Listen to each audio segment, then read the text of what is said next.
All right. I don't know if y'all can see or hear us out there. Boy, oh boy, it's been just a challenge trying to get. I get people saying, nope, can't see anything either, except yet. Oh wait, now it's gone. Now it's now it's back.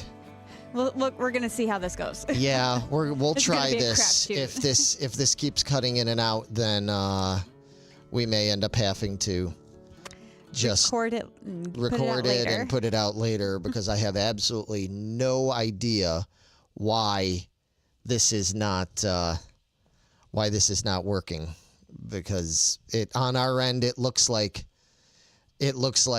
we have full bars and everything. Everything should be working perfectly. Everything should be working fine, but of course it's not. So so we're going to be counting on you guys to let us know what's going on. So hey, we're Geeking Poetic. Yeah, we're Geeking Poetic podcast. Of course, I'm one of your hosts, Larry Roberts. This school misfit over here, this band camp girl over here. Were you in band? I was in band in middle school. Oh, okay. You seem like you would have been in band. Yeah, I enjoyed it. Yeah, it was great. I loved the marching band. That was a lot of fun. I would have loved to have been in band. It was great. I had a blast. But, oh man. Anyway, you are. I'm Megan Guest.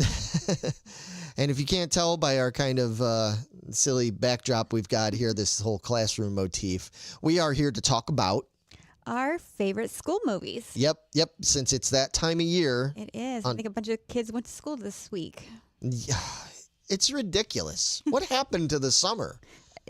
I don't even know. I don't even feel like it started yet. Yeah, yeah, exactly. We had like 2 weeks of summer, and then it's already like time for football and back to school. Yep, pumpkin spice everything. No. Yeah, it's ridiculous. But we're glad to see some of you are joining us already. Yeah, you stuck around with us. Thank you. You know, we've got, what do we got? Alex, Javier. One time at band camp. Denise, Mom, of course. We've got, and I know says there's some other people watching. You don't have to join us in the chat if you don't want to, but we encourage it. We do.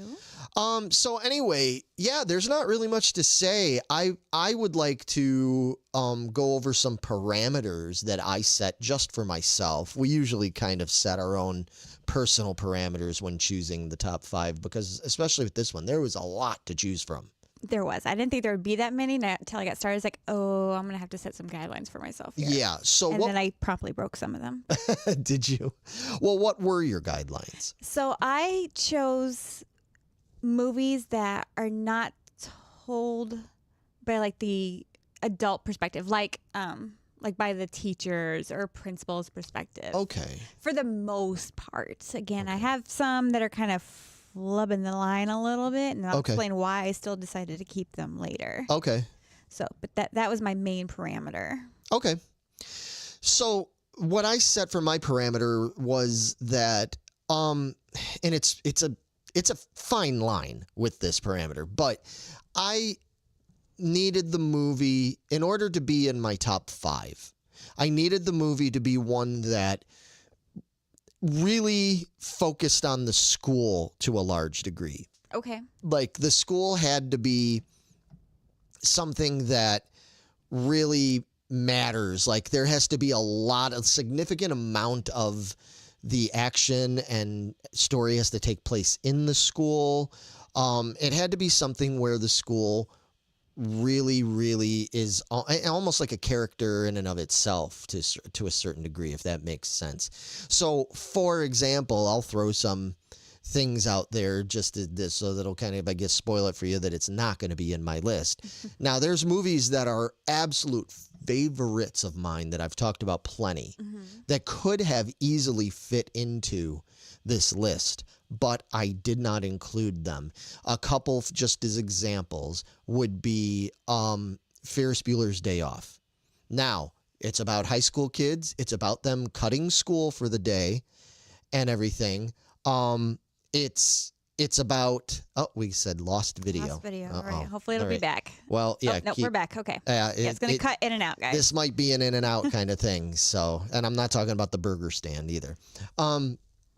This is the kind of thing where like Ferris Bueller and his friends are cutting class and all that, and their principal's coming after them, and there are scenes that have to do with the school. But I feel like the school is not that important. It is. I know people say, "What do you mean it's not important?" The whole thing is that he's cutting school and everything.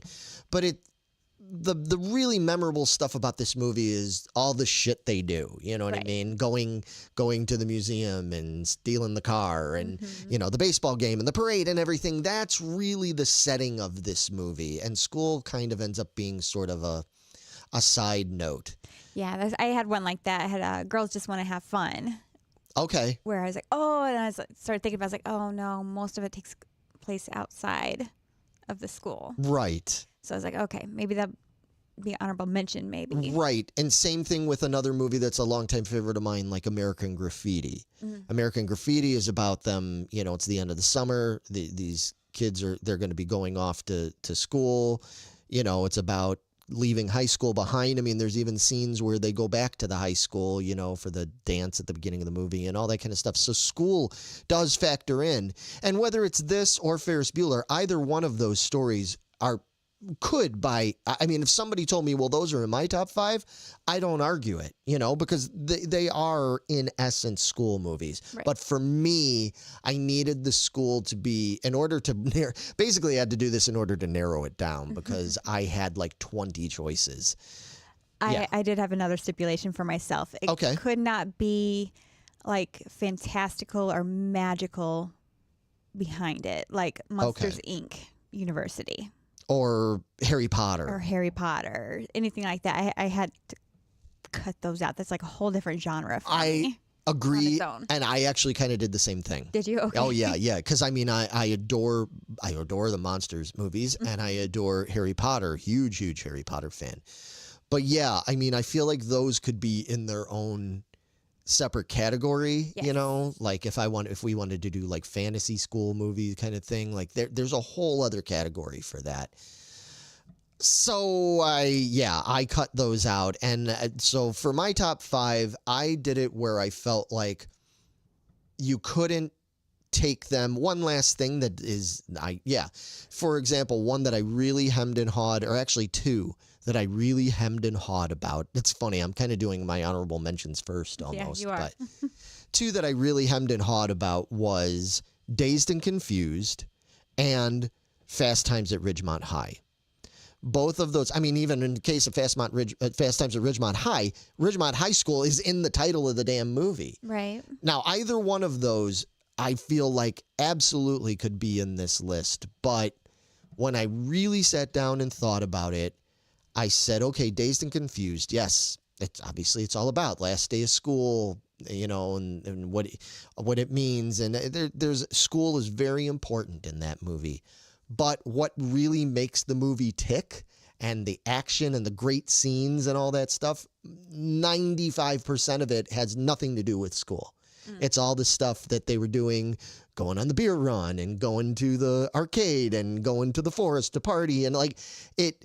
Yeah, it's still connected to school, but school just, again, like that Dazed and Confused could have technically been 95% of that movie could have happened on the 4th of July, right in the middle of summer.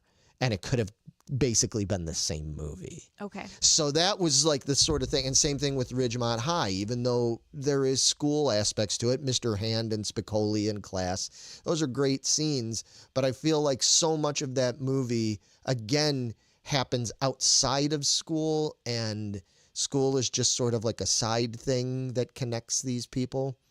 So it was really tough because I wanted, again, those are favorites of mine, but I had to shove those aside to make room for the 5 that I feel like without the school setting, without the scenes that happen in school and all that, those movies could not be what they are. If that makes sense. It does, yeah. Now, that doesn't mean you have to have the same parameters. That's fine. Well, I'm kind of thinking, and maybe most of mine do. Yeah. Well, I'm cheating. I'm looking at her list because I don't know what she's picking. We haven't really had a chance to talk about this. And from what I'm seeing and what I know of those movies, I feel like those movies fit pretty well. Yeah, especially the last that two one. definitely do. Yeah, exactly. So yeah. All right. Well, now that we've explained it, just so people end up, because I'm sure you're still going to be either watching or listening at home and yelling at us going, how could you leave that out? Well, maybe this will partly explain why some of them have been left out, because all those movies that I just mentioned as examples that I left out, those are all favorite movies of mine, ones that I've watched many, many times. So it was really tough. Yeah, and as usual, these are personal choices, not absolute. Yes, we're not trying to say that this is like, oh, hands down, this is what everybody should agree with. No, this is just, we like these for personal reasons. These are the ones that really clicked with us, and I automatically expect you all at home to disagree with us about a lot of this. So Meg, let's start with you. All right. So for my number 5, I chose Easy A from 2010.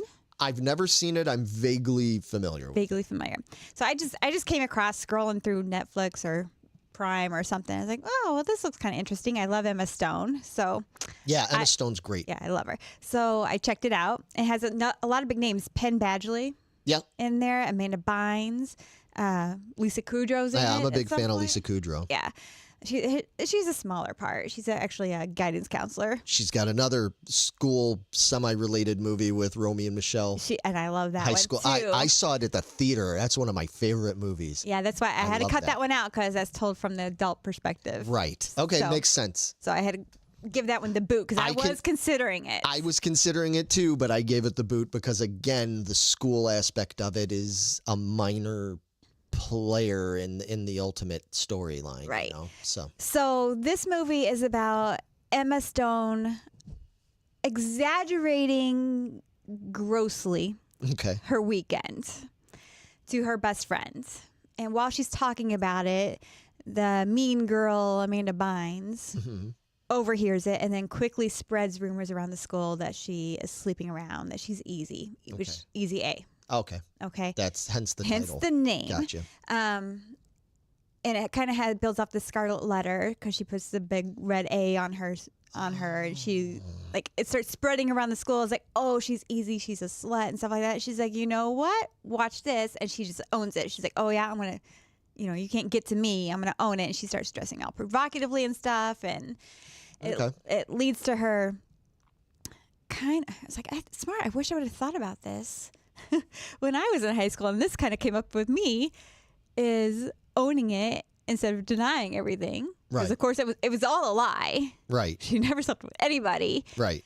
But then she goes and makes money off these guys, like the nerds and everything, or the ones that are having a hard time getting girlfriends because nobody's interested. Yeah. And then she goes and says, hey.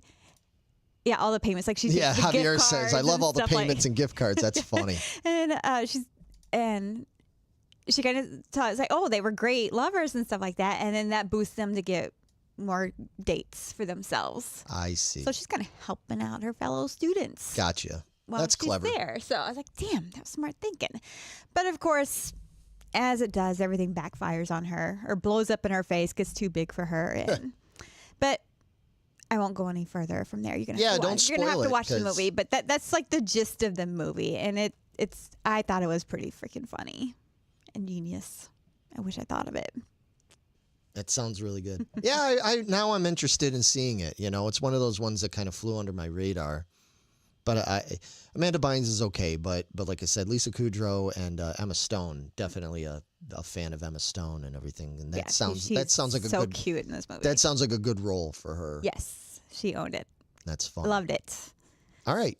So that's my number 5, Easy A. Okay. What's you? You got an Easy A. I got an Easy A. Yes.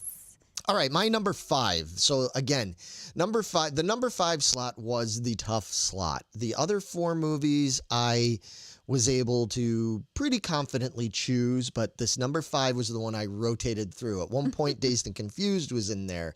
As early as this afternoon, it was in there. Oh. Fast Times at Ridgemont High was in there, so on and so forth. But the one that this isn't necessarily one of my I love this movie, but it's not like a favorite. Like, I wouldn't necessarily say this is more favorite than Dazed and Confused or even Fast Times, but I feel like this is more rightfully deserving of the number 5 slot. And I am choosing the 1989 film Heathers. So, Heathers, have you ever seen Heathers? I have never seen Heather. Wow. Okay. This is like a kind of a cult classic of sorts. It stars Winona Ryder and Christian Slater, and Shannon Doherty's also in it. And what this movie roughly is about is there's a group of what I guess they're popular girls. You know, they come from wealthier families, and they're the girls that supposedly set the style for everybody, you know, at the school. And what's funny about it is that like 3 of the 4 girls are named Heather. Yeah, that's why it's Heathers. Gotcha. So and there's the one Heather that's just like the main Heather. She's just such a snob. She's such a bitch, and she treats the other girls pretty shitty. Shannon Doherty is kind of like she's the one that always is made to feel like the little tag along, like she never really lives up to the other Heathers and stuff like that. And Winona is like, it's Winona, so she's sort of the black sheep of the bunch. Okay. She fits in because she's well known and popular. She comes from wealthy parents and stuff, but she's a little more she's smarter, you know, she's very thoughtful, but she's also a little bit like morbid and morose in her outlook on the world. And she realizes that this whole world that they're living in, with being the popular girls at school, and we're all supposed to be bequeathed to all the lunkhead jocks in the school and everything, like she's not into that. Well, in walks one day new student Christian Slater, and he's Christian Slater, you know. I mean, if you know, he's just being Christian Slater, you know. So pseudo Jack Nicholson, you know. He walks in, you know. He's got like the trench coat and the sunglasses and the cool hair and everything, and he's just like real unaffected by all the bullshit that goes on, all the different cliques and stuff in the school. And he's just this total rebel outsider. So immediately Winona is kind of begrudgingly, she tries to put up a fight at first, but is like, oh my God, this guy's amazing. Well, unfortunately, again, I don't want to give it away because I'm sure there are people like, have you ever heard of it but never saw it? Okay, so I won't give away what happens, but let's just say Christian Slater's character basically is like trying to liberate her. And is like, you know what? We should just show all these people, like, you know, what's what. Oh, that football jock guy tried to date rape you the other night and everything. Let's get back at him. We're gonna play a trick on him. And Heather is treating you like shit and everything, and blah blah blah blah. Well, let's teach her a lesson. And she stupidly, because she's just gullible. She's smitten and she's gullible, keeps going along with these things, and they go horribly wrong. Like, she winds up way over her head, and as time's going on, she's going, wait a minute, what's the deal with this guy? Like, he's like, I thought he was just like cool badass guy, but he's a little unstable. Like, he's a little off his rocker. And this is described as a black comedy, and I mean that in terms of like dark comedy. Like, it's, you know, there's some violence and, you know, some death and some other things, but it's also at times it's hilarious. And what I think why this one I felt like really deserved to be in the top 5 more than some of those other movies was this movie really in a wacky dark comedy kind of way. It really does highlight a lot of the ludicrous bullshit that goes on in high school in terms of like the geeks and the jocks and the famous, you know, the preppy well-to-do people. And even like some of the ridiculous stuff with the teachers, it highlights some of the teachers and the faculty and stuff. And, you know, there's always like the one really hippie like teacher that's like, you know, gonna like any tragedy that happens or anything that's like, oh, we're going to use this as an opportunity to bring everybody together. And all, you know, and it just, especially as somebody who went to high school back, and I was in high school, I saw this when I was a senior in high school, and I was like, holy shit, this movie is like relatable. Like, I was like, wow. I mean, obviously in this over the top ridiculous kind of way, but a lot of it, because it deals with things like suicide, it deals with just a lot of different things that are very relevant and still today are relevant. Like, I feel like kids could watch this movie, teenagers, you know, young kids shouldn't watch this movie, but teenagers could watch this movie today. And while it's, you know, it's of its time, it's, you know, it's an 80s movie, I feel like a lot of it, like a lot of teenagers today would be like, I get that. Like, I relate to that. There's a lot of like, you know, there's certain things you could change. There's stuff that happens where they go on TV and they do this silly campaign about teenage suicide, don't do it. Like, it's so ridiculous. Like, oh, like where they take something and it's like you're making like a mockery out of it and like some media thing. All you'd have to do is change it from TV to internet and you have like the same thing. Like, there's some small changes you'd have to make to modernize this, but it's still like really relevant. And that's why I chose this movie. Plus, Winona Ryder is hands down one of my favorite actresses. I think she's so underrated. I think I've liked every single thing I've ever seen her in, you know, and there's not a lot of actresses I can say that about. She's great. If you're a Winona fan and you want to see her at some of her angsty, quirkiest best, like you think Lydia is quirky from, you know, this is like a whole other thing. This is like, yeah, it's very similar in a lot of ways because she's still coming from like, well-to-do parents and stuff, but this is like way more dark and it's cool. Yeah, I'm gonna have to check that one out. Yeah, I think you should check it out for sure. So anyway, that was my number 5. What's your number 4? All right, my number 4 is from 1986. Okay. Peggy Sue Got Married. Oh, there's a blast from the past. Wow. Yep, that's my second to oldest one on my list, actually.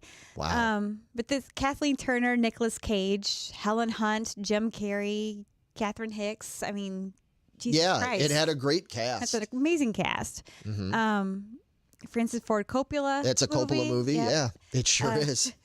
But this is kind of one of them where I kind of bent my rule a little bit because Kathleen Turner.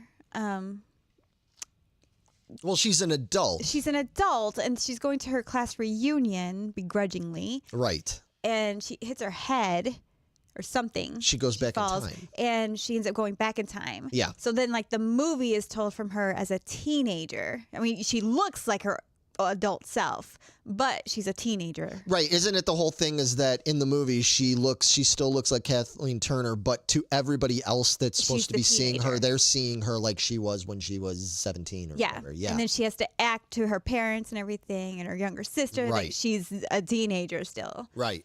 I haven't seen this movie pretty much since it came out. I remember renting this movie from the Dominics on 118th and Avenue O. Oh, yeah? That's now Pete's. I remember they had a big video section, and I just, for some reason, I have a very clear memory of going in and renting this movie. I didn't see it at the theater, but we rented it and watched it, and I've only seen it maybe twice. So yeah, this is another one I was just scrolling yeah. through, and it's like, oh, this looks interesting. What is this? And I really, really enjoyed it. Well, like getting to go back in time and change things that you wish you could have never had to go through, and that's tricky. If I just done life differently, and can that really be done? Right. And I don't know. I just enjoyed the ride. It was a lot of fun, I thought. Well, plus I know you're a Kathleen Turner fan. I do. I mean, I love everybody in this movie. Yeah. Every single person I listed, I love them. Yeah. Nicolas Cage is great because, yeah, these are actors from some of your other favorite movies. My favorite movies. Because Romancing the Stone, of course. Nicolas Cage from your National Treasure. From everything. Yeah. Jim Carrey, Helen Hunt from Twister. Catherine Hicks from the Whales movie. Yeah. God dang it. The whales movie. Star Trek 4? That's it. Yeah, Star Trek 4. That's funny. The whales movie. Always be known as that. But yeah, this was so cute. Oh. Getting comments. Mom says, can't stand Nicolas Cage. Man. He's great in I mean, he's quirky in some stuff, but some stuff he's great in. Yeah. This movie, I don't know, his voice was weird. Was he doing that on purpose, or did he finally get a voice change eventually? I don't remember. Because it was high pitched almost. It was very. I think he put it on purpose. Yeah. A little bit. I think he put that on. He had that was to the have. choice he made. He makes some interesting choices. He does, which is why I love him. Yeah. You never know what you're going to get out of him. But have any of you that are listening or watching at home right now, have you seen this movie, Peggy Sue Got Married? Because, man, it's a good movie. It's one of those ones that, I've just forgotten about. I feel like there's too many of those movies. Oh, yeah.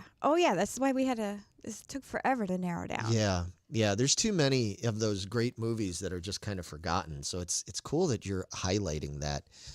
Here we got more rebuttal in the comments about... Javier has not seen it. It says, every character he plays is the same to me, and yes, his voice bothered me in that one. I wouldn't say. I mean, he's got an acting style, just same as Jack Nicholson and stuff like that, Tom Cruise? Yeah. Tom Cruise is a little bit more of a character actor than that. I think You disagree?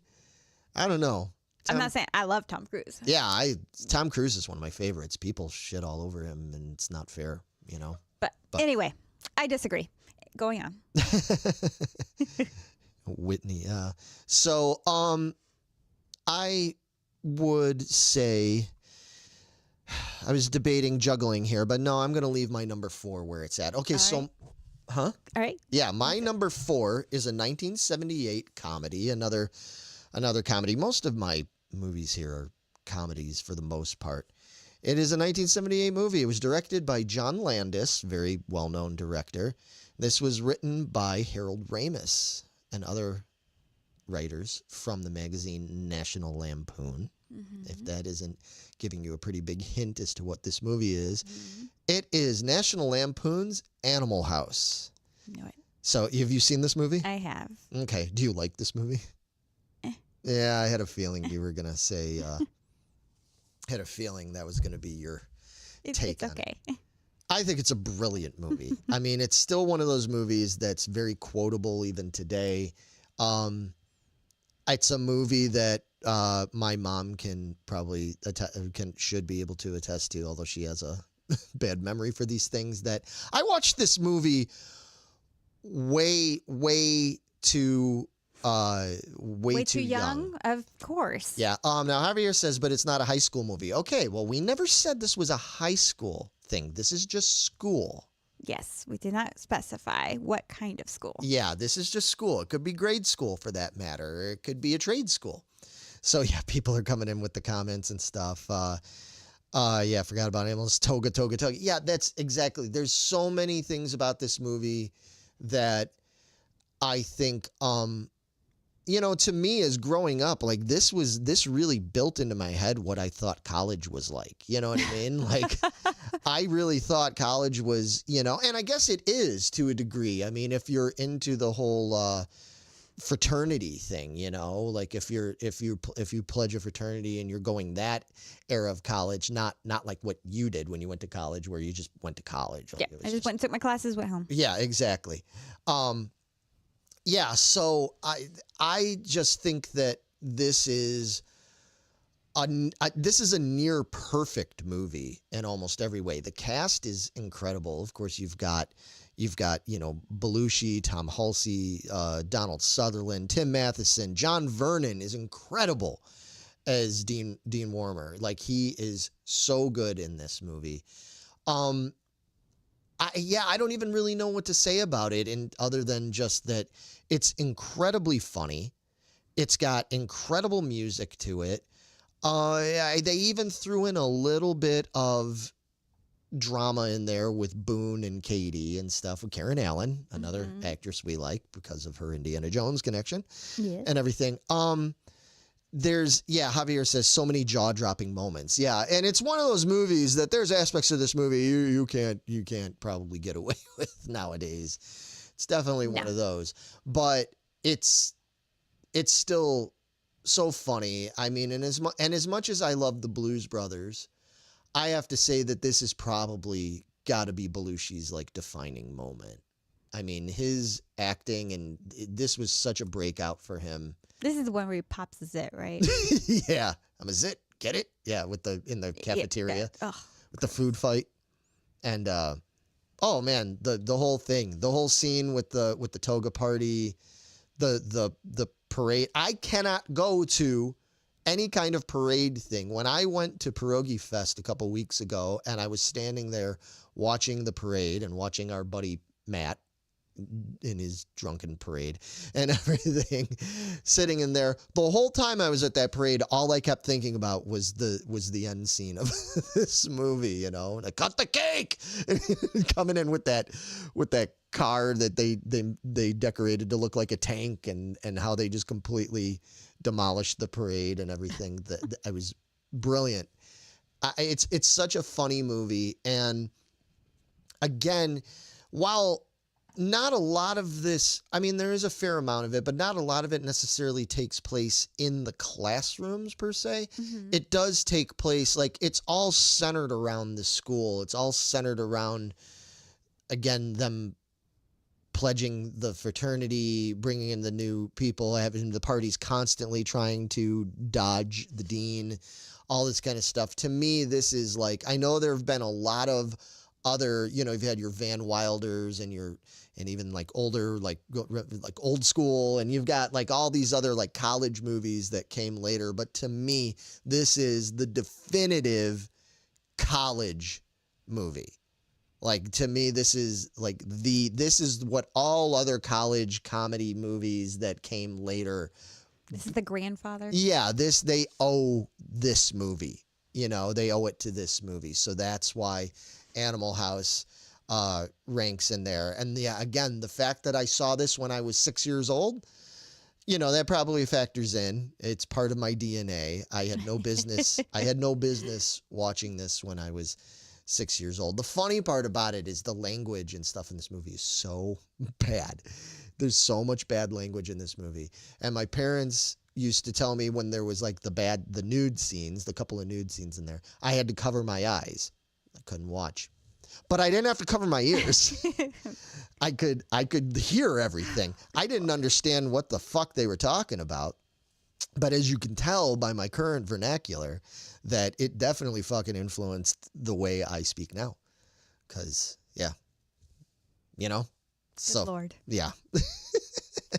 We've got a whole bunch of comments. I'd like to, real quick before we move on, I would like to read some of these comments. It was on campus mostly. Yeah, a lot of it. But it's still, I think it's still, to me, it just worked out enough that I think the school was important enough to this. It's aged the most gracefully. It hasn't aged the most gracefully, but certainly an excellent time capsule of that style of 70s humor. In fact, I might go so far to say the definitive. I actually, yeah, Alex, I mean, I think it's gotta be in like the top 3 best comedies of the 1970s, like the most enduring ones, even if some of the things in there are, you know, again, not quite PC enough for nowadays, understandably, but just in terms of it still being funny and the trend settingness of it, you know, like I'd have to say the National Lampoon stuff and the Woody Allen stuff is pretty much, and the Mel Brooks, you know, those 3, Woody Allen, Mel Brooks, and Harold Ramis. I mean, to me, those are like the 3 comedic geniuses of the 1970s. So yeah. Anyway. All right. Moving on. What? Yep. Okay. Moving on. I'm ready. I'm waiting for you. Okay. Yeah. All right. So my number 3, I went to 1999, which was actually my senior year of high school. So I think this movie really spoke to me. Okay. Because I was there doing it. I went with 10 Things I Hate About You. Oh, yeah. I've seen that once. One time. I really love this movie. Heath Ledger, that's the first time I ever saw him in a movie, and I just fell in love with him. I think so amazing. I was just going to say, I'm sorry to keep cutting you off, but I was just going to say, this I feel like is the movie that made everyone sort of fall in love with Heath Ledger. Oh, yeah. How could you not?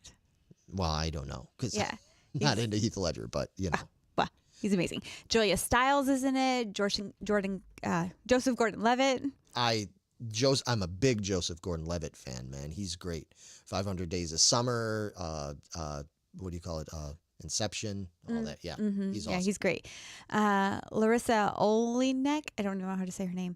Andrew Keegan and Gabrielle Union is actually in this. Yeah. So again, I'm sure most people know what this is, but basically Julia Stiles' character is a major grump.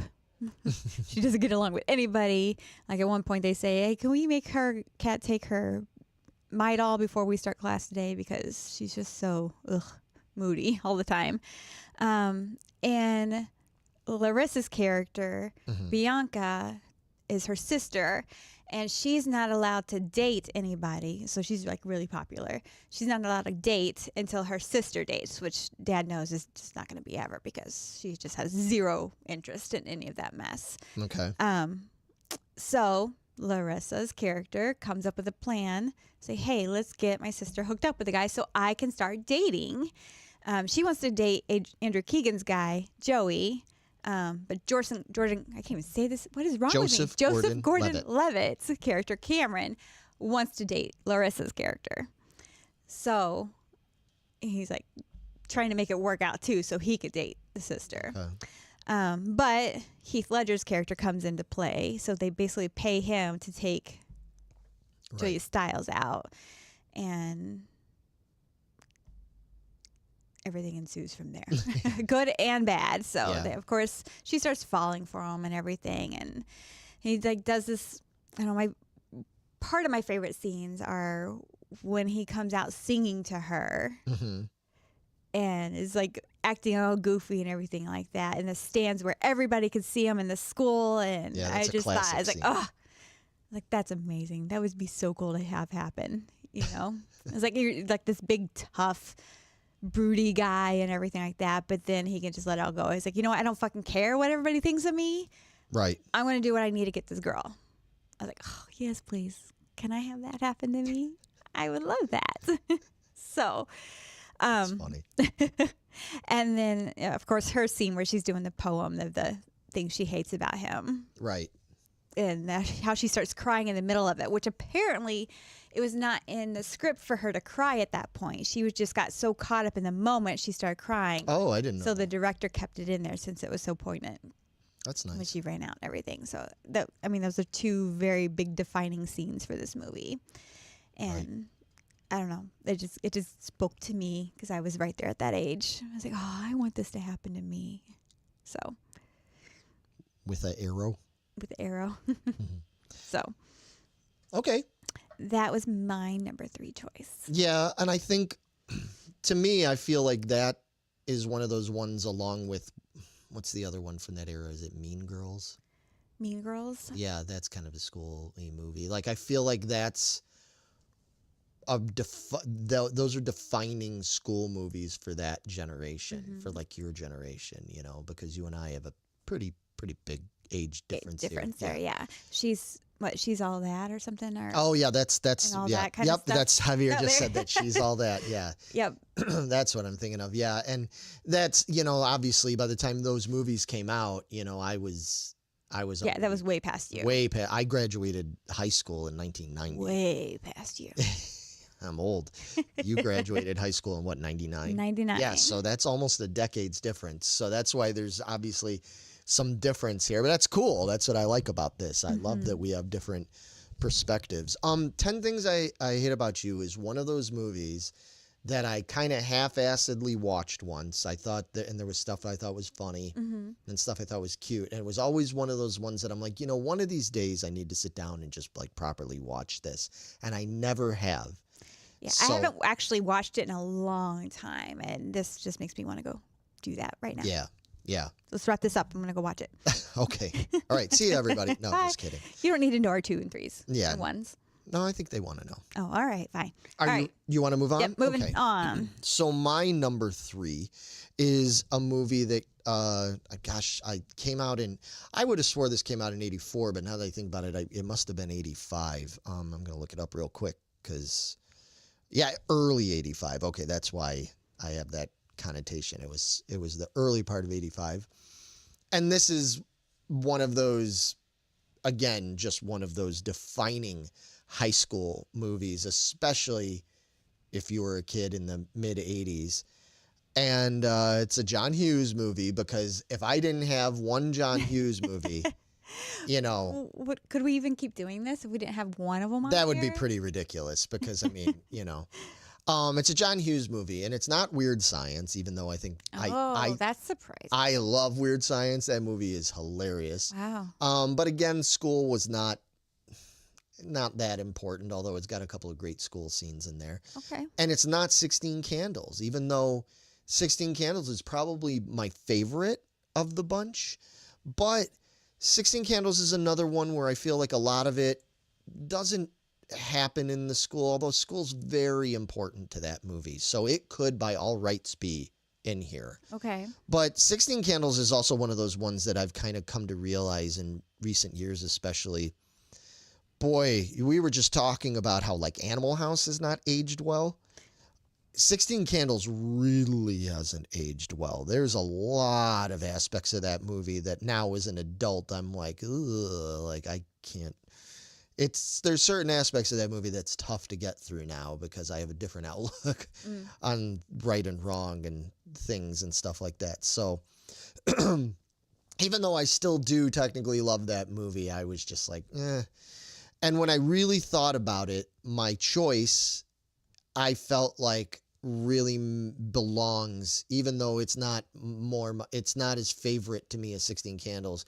It really defines the whole school thing. And of course, everybody knows what I'm talking about. It's The Breakfast Club. Of course. I mean, again, so yeah, it's all school. It's all school. It takes place in the school. It's all about, and much like Heathers, but this and still a comedic, unless it's not a dark comedy, it's still comedic, but much more drama in this movie. A much more serious tone taken, where it addresses the various cliques, you know. I mean, and like they even says that the letter that they give to the principal at the end and everything, you know, with a brain and a princess and a criminal and a jock and an athlete and a basket case. Like it covers almost all of those, you know, tropes, all of those different characters that you knew in high school, especially back in those days. And I could relate to it so much because in almost every way, there was a little bit of me in each one of those characters, you know? Like there wasn't any one of those characters. I know people pick their favorites and stuff like that, but there wasn't any one of those characters where I was like, oh, fuck that character. You know what I mean? Like, oh, I hated that character. I related to, then they were all jerks. Like they all had their own, and that was what was beautiful about that movie, is they all had their own downsides. They had their own quirks and they had their own negativity, you know, about them, you know, to varying levels. So it showed, it really in less than 2 hours, it showed so much depth to those characters. And it was really interesting about how, and I know some people disagree with certain things, and I will say it now. Yeah, I do think it sucks that at the end, what's her face, is it Allison or whatever, had to pretty herself up to be okay for Andrew, you know, couldn't just be like the weird gothy, you know, basket case, quote unquote, chick, you know, and everything. And that she prettied herself up and put makeup on for him. And it's like, well, that's kind of lame, you know, because I think he should have just liked her for her. And I how think she is every day. And I think he did. I think it was just sort of like her trying to meet in the middle for him a little bit, but yeah, it still was kind of lame. But other than that, and I also thought it was really interesting the little bit that they delved into when the principal and Carl, the janitor, have their little scene where they're hanging out and having a beer or whatever in the back office, and they're kind of talking about from the adult perspective and very opposite perspectives, how they see these kids, you know, how they view them. And Carl's like a little bit more sympathetic towards them and realistic about like, hey, you know, we were assholes when we were kids too, and blah, blah, blah, and this and that. And the principal, of course, has got that. He's just crossed that threshold where he cannot relate to them anymore. You know, like he just feels like, you know, I wasn't like that in my day, and these kids now, they're terrible and everything. And so many of us, we cross that threshold at some point when we get older. And they don't dwell on it a ton. It's just a really well done, well written scene there that addresses that, and, you know, makes you think. You see him thinking about it, and it's a really interesting movie. I feel like it's the one John Hughes movie that is aged the best. You know, it's one that can still, you know, and I know they were like, oh, they're going to remake it. You don't fucking need to remake it. It doesn't need to be remade. I don't see why a 16-year-old kid cannot watch that movie and relate to it. What is there not to relate to? Maybe some of their fashion is a little different now. You know what I mean? Maybe girls don't walk around looking just like Molly Ringwald, but actually they kind of do. That's sort of back. I still see kids walking around looking like Judd Nelson. Mm-hmm. You know, I still see, I mean, you know, Andrew, Emilio Estevez is just kind of the short-cutted jockey guy with the, you know, wearing his football jacket and everything. Yeah, that's still a thing. The gothy girl basket case, Ali Sheedy, that's still, you know, there's still plenty of that around. Mm-hmm. And then Anthony Michael Hall is the brain, the nerd, you know? I mean, he's just, that's what I'm saying. There's not much about that movie that you go, oh, well, it's so outdated. It's not. I feel like out of all the movies that's on my list, I feel like that is the most timeless one. That is the one that it can still relate to generation after generation, and that's why it's still a huge movie, you know? So I would love, I wish, I know most of the people that are in the, I know, well, Alex, you're a little younger and everything, but I'd like to know, you know, how younger generations view it. I've met younger kids that have said, oh yeah, that's a cool movie and everything, but I'd love to know like how they relate to it, you know, because to me, I feel like it still is relatable. I don't see why it wouldn't be. But, you know, even the whole thing of Brian, Anthony Michael Hall's character, that he got in trouble because he brought, quote unquote, a gun into school, although it turned out to be a flare gun. Doesn't matter. But and it was because he was suicidal and he was depressed, and, you know, and all this stuff, and you know, all the pressure that he was dealing with. And I'm like, that's still super fucking relevant. Yes. Like, that's super relevant. And it's a good movie. And I think it's a movie that you should encourage your kids to watch this movie. Yeah, there's a couple of like little raunchy things, you know, and stuff like that. But on the whole, I think it's a good movie for kids to like think about and talk about, you know, especially because it has a good ending of sorts, you know. It's like they come to a lot of realizations. They learn how, even though they have pretty big differences in their lives and in their style and their stuff, that at the end they're like, hey, we can kind of all meet in the middle. Like, we may be different in a lot of ways, but we're all sort of like dealing with the same like experience here, right? Yep.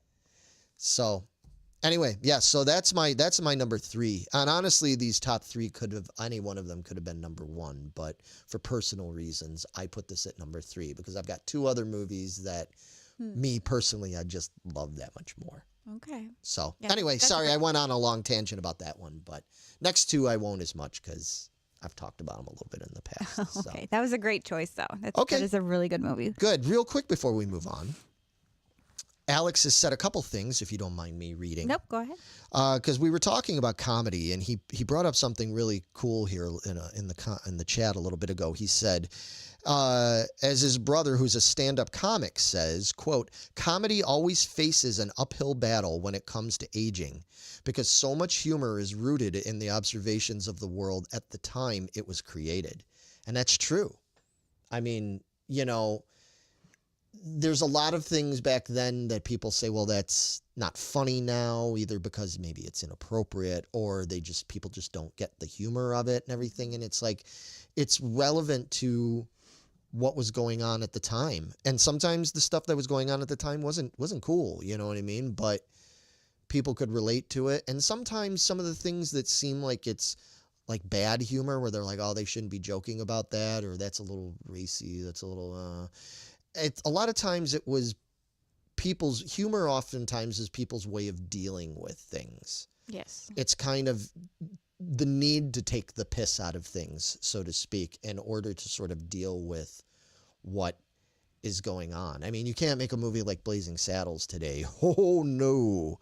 You know, and understandably so in a lot of ways. But what people need to understand when they look at some of those movies is that it's like, it's not glorifying some of the bullshit. It's showing you how ridiculous it was, and it was taking the piss out of it. Exactly. In a way that they knew, you know, and knew how to do at the time. So anyway, I thought that was cool. But on the note of Breakfast Club, he said, honestly, you'd have to rewatch it and give a real solid answer. He hasn't seen it over 15 years. Oh, wow. Okay, yeah, you watched it a long time ago. You remember it being pretty excellent, but not much as far as specific details go. Yeah, well, I encourage anybody, if you get a chance, sit down and watch it and think about it. And especially anybody, like I said, if you've got kids, if you've got tweens or teens, you know, especially kids that are like going into high school, junior high kind of age, it's kind of a cool movie to watch with them and talk about it. I encourage that. I think you should watch it and talk about it and everything, because I feel like there's a lot of important, because like I said, it deals with stress, peer pressure, potential suicidal thoughts. It deals with bullying. You know, bullying is a big factor in there, especially with the story Andrew tells and everything. Emilio Estevez tells. It touches on all these things that are still really, really relevant today. And I feel like most of it, they do it in a classy way. Like they do it in a good way where it's not, I don't know, it's not glossing over things, or it's not making fun of stuff. Like at first it seems like they're making fun of certain things, but then by the end, again, like I said, it all kind of comes together. And Javier says a lot of comedy is uncomfortable, and I think that's what it's there for. Yeah, I agree. A lot of people don't agree with that. But yeah. So, all right. Number two. All right. So I'm going way back to 1990 with this one. And we have spoofed it before in the past. Yeah, we sure did. And this movie cracked me up. I watched this so many times growing up. I want to name my kid after the kid in this one. I just loved his name, Dominique. Oh, okay. I just fell in love with it. But I am talking about Kindergarten Cop. Fucking Kindergarten Cop. My God. This movie cracks me up. Arnold Schwarzenegger, he couldn't have been any better choice for this role. Because it's not a Tuma movie, right? Yeah, it's not a Tuma. Boy, did people foresee that back 33 years ago being like the line that everybody would still remember, like one of Arnold's like top 5 most memorable lines? That could be a good topic sometime. Top 5 Arnold Schwarzenegger lines. Oh, easy. Yeah. Yeah, just the way he interacts with these kids when he's screaming shut up at them, and then they all start crying. He's like, no, stop doing that. And the kid that's eating all the other kids' lunch boxes, he's like, stop eating other people's lunches. So he like spits it back out in front of him, so he just drops the kid. I freaking love this movie. He like gets them marching in line. And I love that Javier's reaction to your pick is wow. Wow. So this is me kind of breaking my rules a little bit, because it's mostly told through Arnold Schwarzenegger's character, Right. Gimbal. But It's a school movie. it's a school movie, and there's so much of his interactions with the kids. The kids play such a vital role in this movie that's why I still chose it. Oh, no. And I think it's really cool because we don't have, spoiler alert, my other 2 picks are not grade school related. So, like, that's really cool that we even got a grade school movie in. Yep, I snuck it in there. So, and then I just live vicariously through his reactions. I was like, I so want to do that. Yeah, being that you work in a I school. work in a school. Like, I would love to be able to react like this. Well, Javier says he got in trouble using a line from the movie at school in 3rd grade. Oh, boy. that I can only imagine. I can only. Let me guess. Something about vaginas, maybe? It could be. You know, that kid was a kid from Pet Cemetery. Yeah, I think I was I like, I did. never put that together. I was like, Yeah. oh, shit. Yep. No wonder he's weird. A little messed up in the head. But Poor kid. Yep, he said that was it. how did I know? Oh, that's funny. So, and yeah. I forgot about that. We spoofed that. Yeah. That was one of our, we used to back in the day, many moons ago, when Vito was still around and available. We used to do all these teasers. I'm sure most of you watching or listening right now are familiar.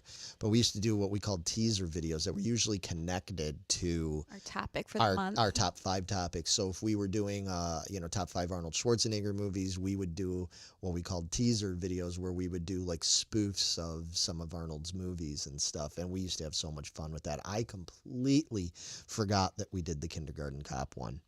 Yep, you were the little kid. I was the little kid sitting on the mat. Oh my God. I of course, made Vito the teacher. Yeah. Teacher, so. No shame. We have no shame. We have no shame. Yeah, but this movie it kills me every time. I just adore it. The way he delivers his lines. It's perfect. It's a good movie. I'm not saying and that then so it's like mostly, all in school and everything because he's learning like I'm a badass cop, but he's learning like I don't know, this teaching thing's kind of cool. I'm pretty good at this. Yeah. And then meantime he's in the middle of catching this bad asshole. Yeah. Is terrorizing his family, Dominique and Mom. Right. I think her name's Joyce.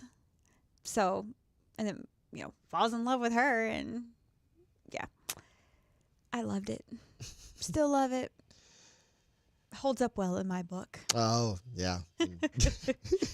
Yes, in your book, I'm sure it holds up well. It's not a bad movie. It's a good movie, but that certainly wouldn't have been my number 2.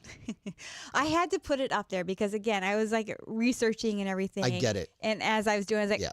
oh, I want to be him on a daily basis. I want the police whistle. Right, and plus, like you said, it's that's what we said. Some of these movies, we rank them the way we did because of what they mean to us, and this is one you grew up with. It is, yeah. Yeah, I mean, it's not like, I think my top 2 are pretty great, but I'm sure there's people that are gonna be like, oh my God, really? That's you chose those? Yeah, I did because same reason. These number 2 and number 1 are movies that I grew up with and mean a lot to me. Yes, So. ditto. All right, anything else you want to say about old Casey?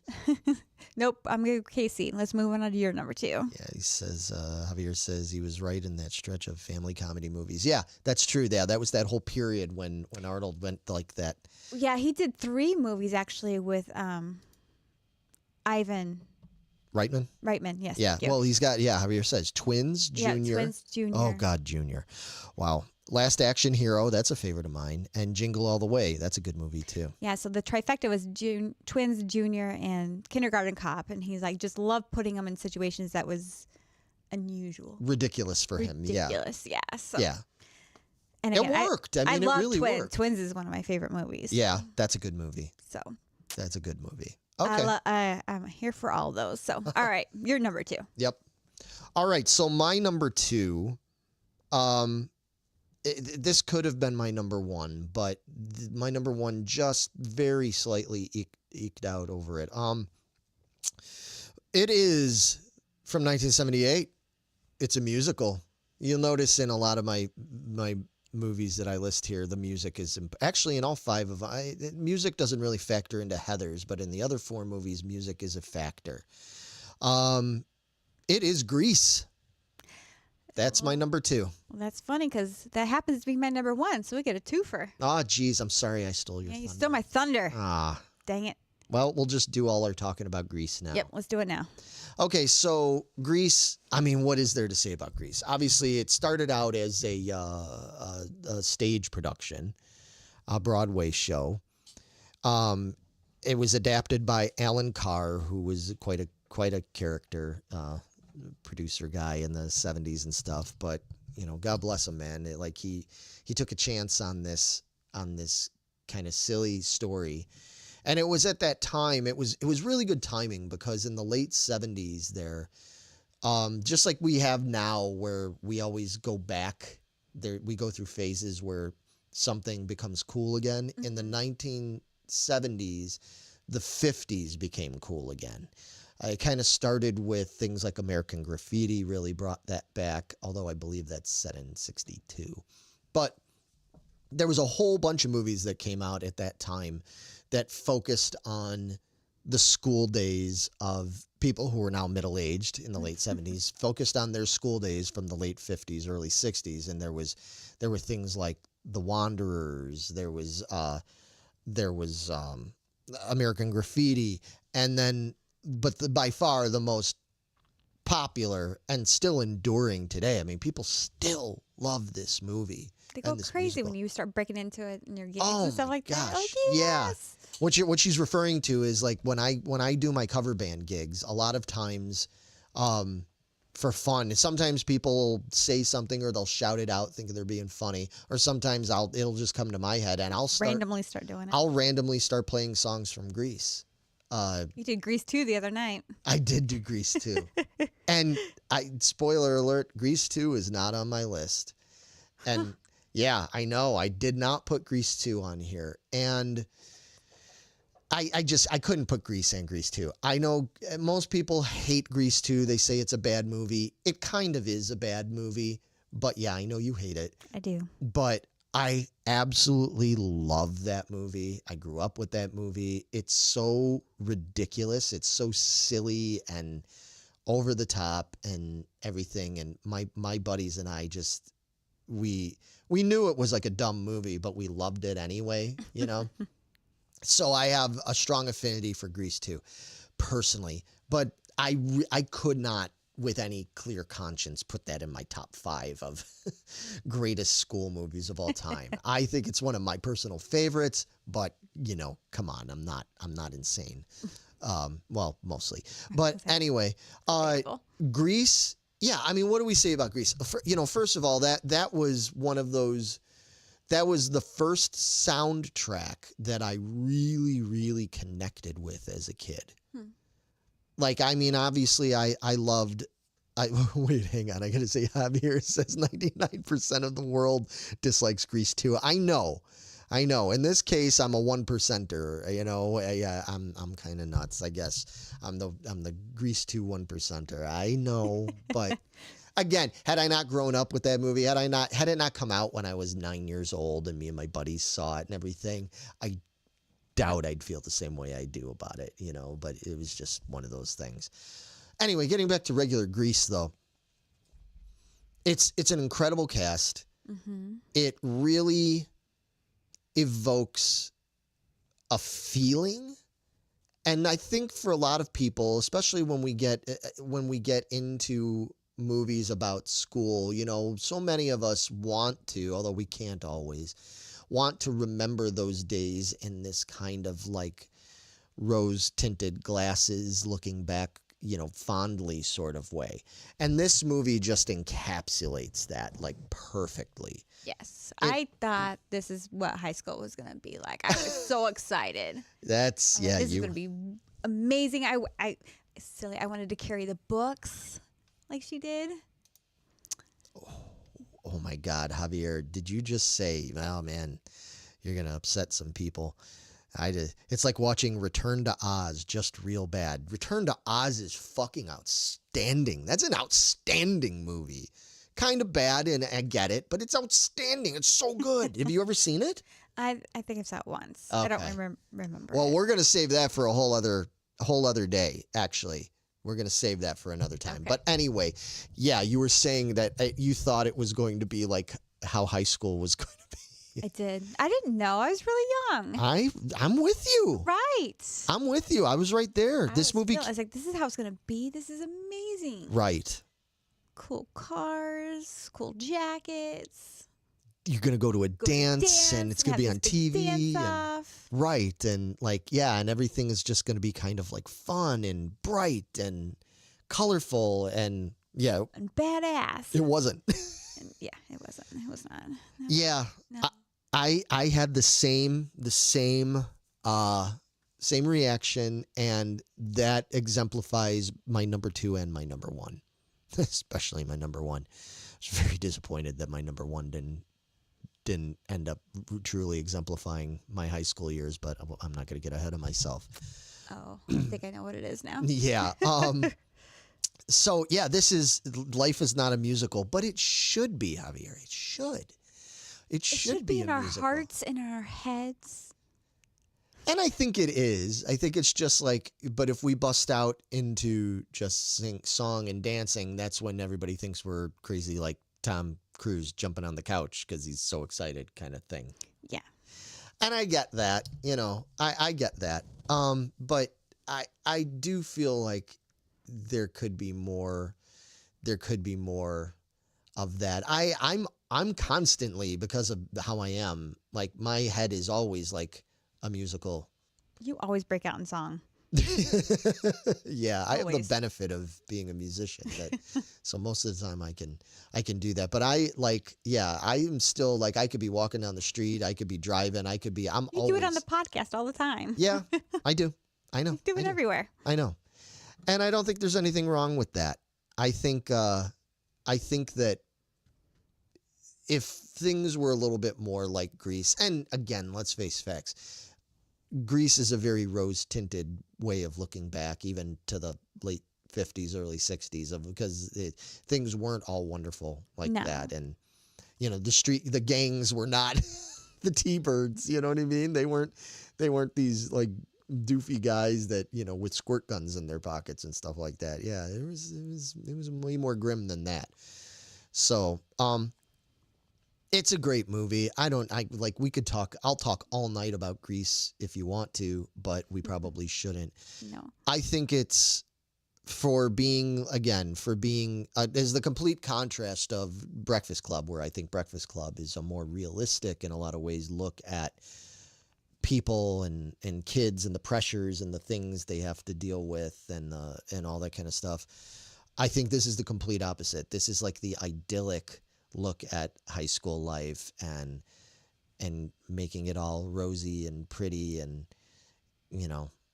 dealing with pressures, because there's pressures in that. There's peer pressure in there, and there's breakups, and there's pregnancy and all sorts of other things. And it's all done with a very glossy kind of look. But you know what? That's not always all bad. Sometimes we need Grease in our life to just lighten things up and make it happy, right? Right.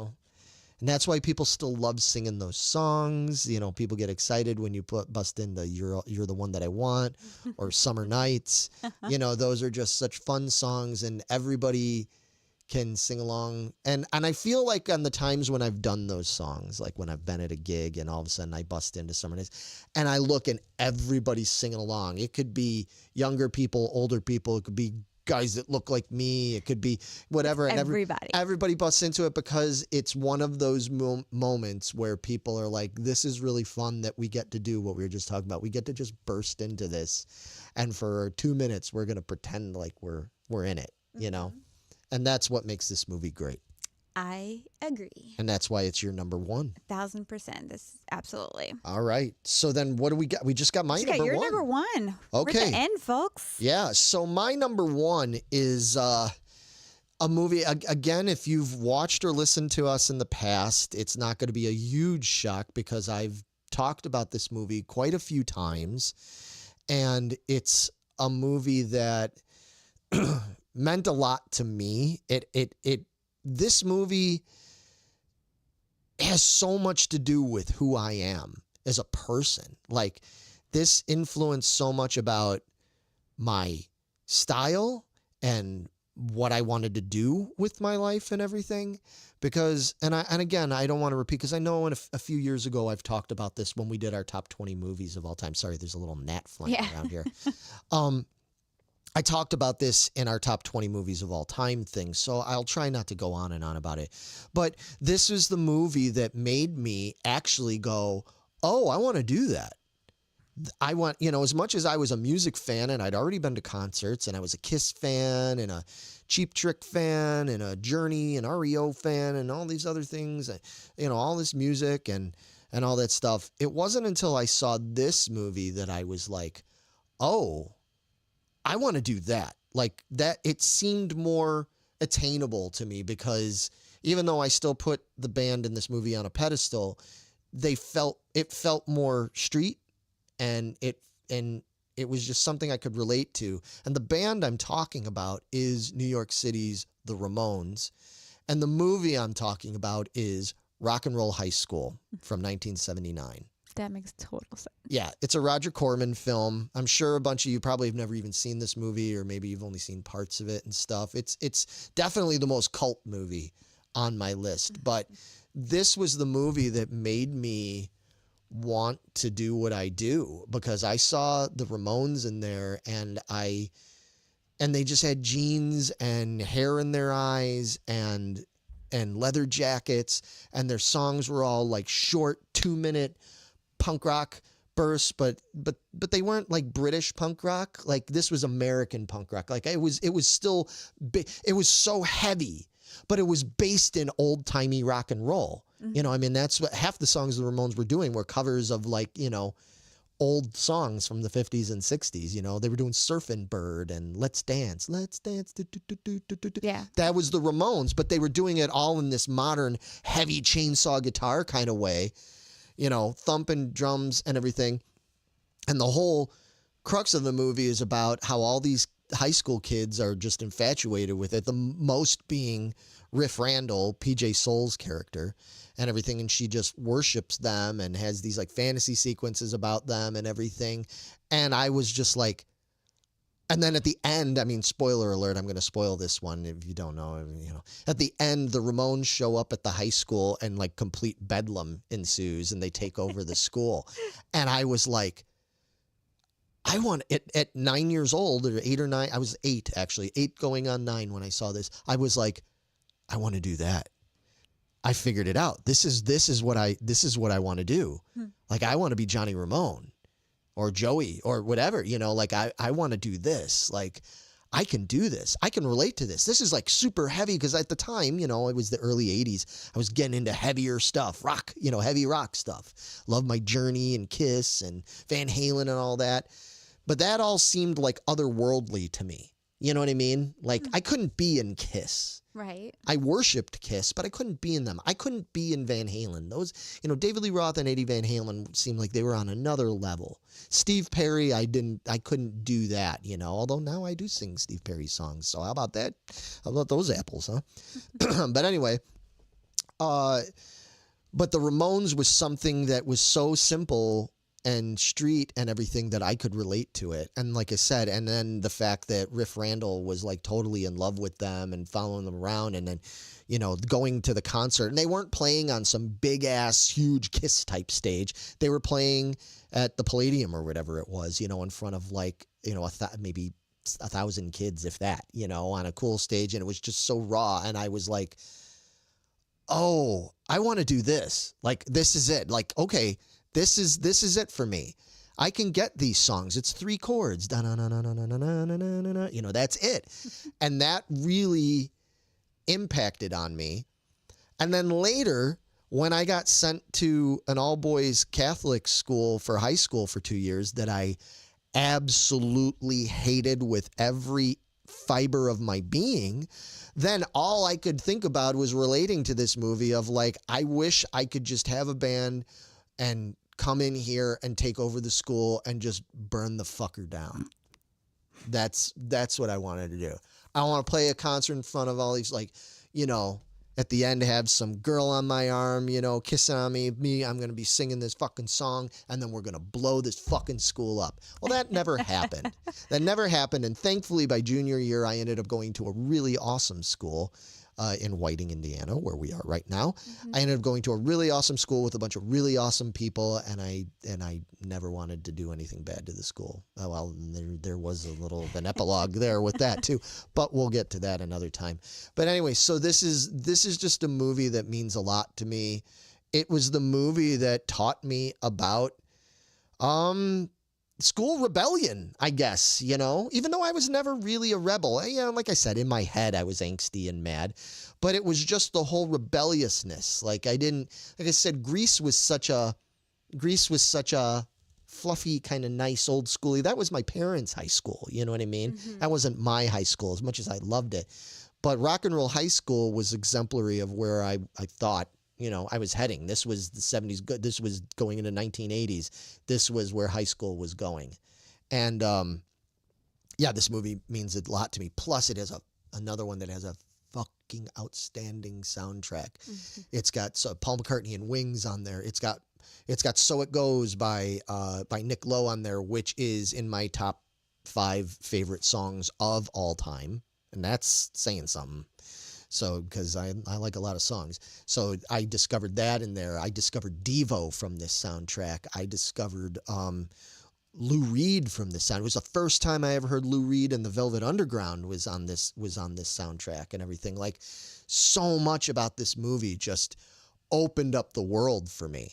Like, literally, it sounds so stupid, but I can remember so clearly. And I happened to watch this movie by accident one morning when I was homesick.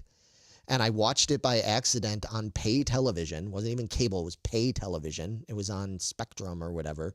And I watched it, and it was, you know, it was one of those things where I could feel it at the time. Like, my tastes changed and my attitude changed, and suddenly I wanted to wear jeans with ripped out knees, you know, and I wanted to wear black sleeveless, you know, band shirts, and you know, and I was like, you know, I really want my hair long, you know, and all that kind of, and I want to, you know, and then it was like, I want guitar lessons, and it was right after then that I was like, I want to play guitar. This opened up the world for me. So that's why is it the best movie in my list in terms of like the movie crafting of it and the acting and the plot and everything? No, it's not. But for me, it's the most personal. Like, it's the one that really meant the most to me because so much of it made me who I am. So I had to put this at number 1. Yeah, that makes complete sense. But otherwise, in terms of like what out of these 5,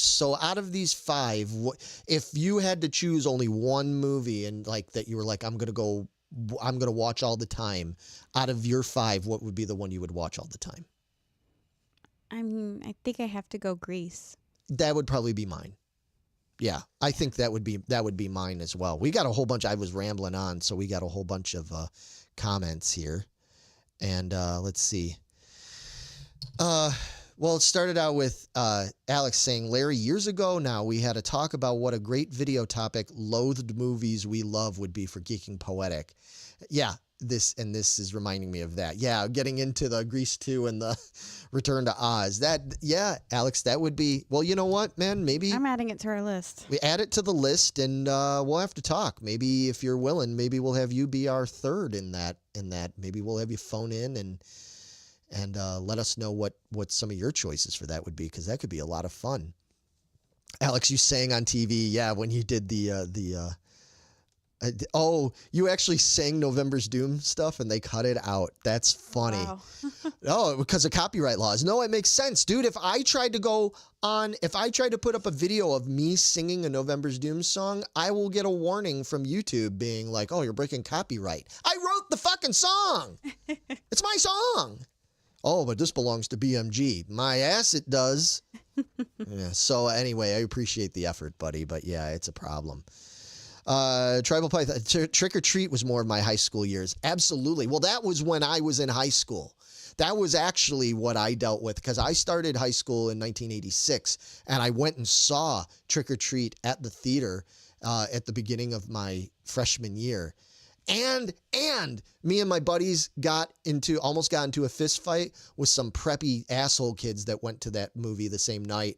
And we walked out and they were talking shit about the movie. And me and my couple of buddies were like, fuck you. And we almost like reenacted part of that movie because, you know, it's all about Skippy from Family Ties wanting revenge on the preppy assholes that pick on him because he's a heavy metal kid, and things go crazy and stuff. So yeah, I completely relate to that. Trick or Treat is an awesome movie. It's one of the few horror movies from that era that I really like and stuff. And it's got Gene Simmons in it, Ozzy Osbourne in it, and it could be a school movie actually, because there's a huge chunk of it takes place in high school. So that's a good call. Oh, it's Jason. Okay, what's going on from the Doomcast days? Oh wow, the Doomcast. Boy, talk about another thing that hasn't aged well. Yeah, can't talk about that stuff these Yeah, days. oh yeah. Me and Paul had some bad humor in those days, but anyway.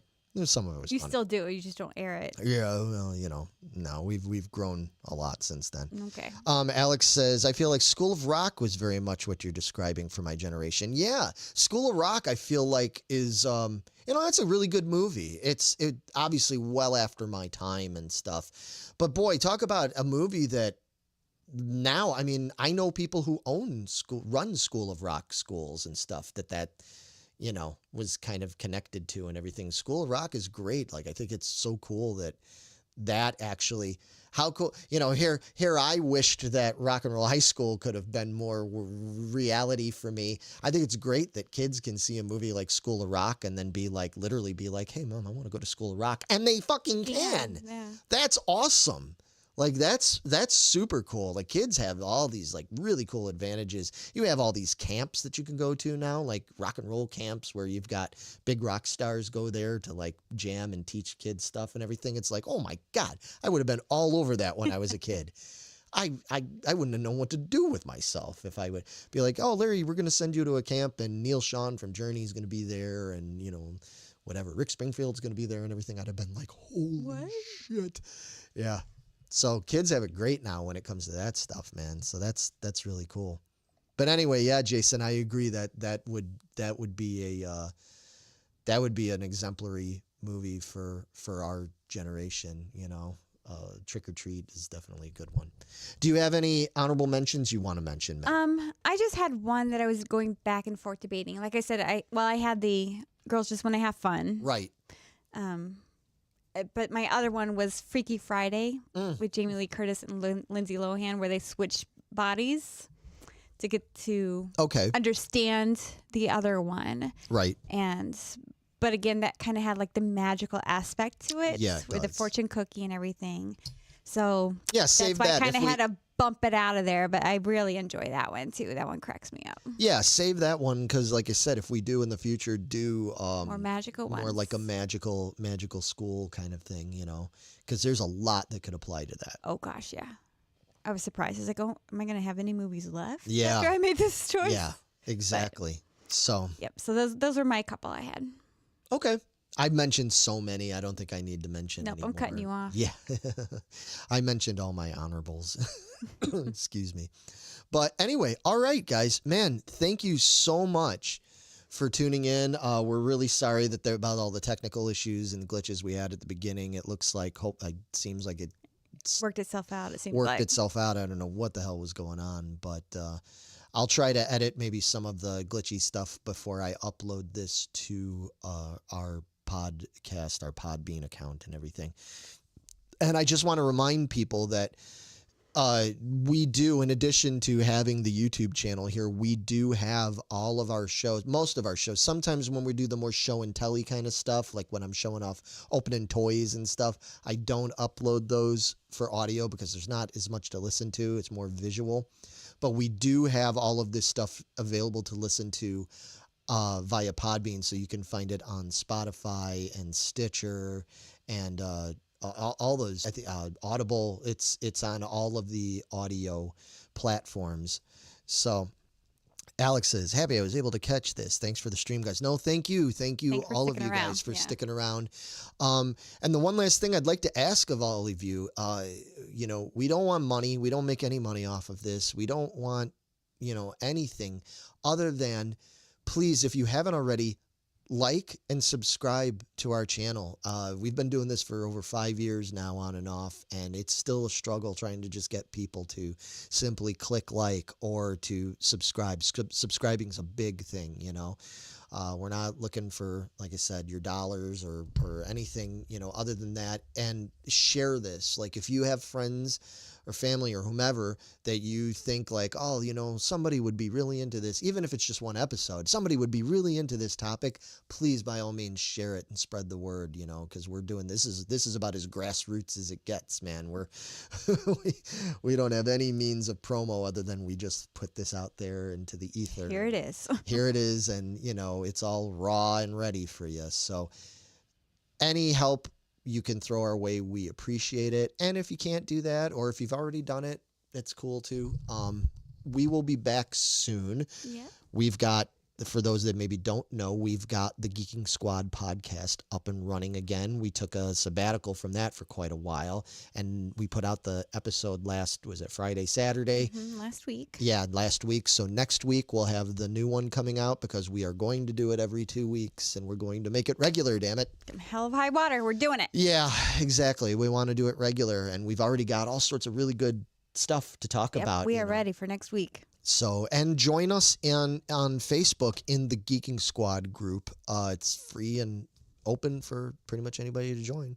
As long as you're not a dick. Just be cool. Yeah, exactly. You know, and all right, we'll see you soon. Bye-bye. Bye, guys.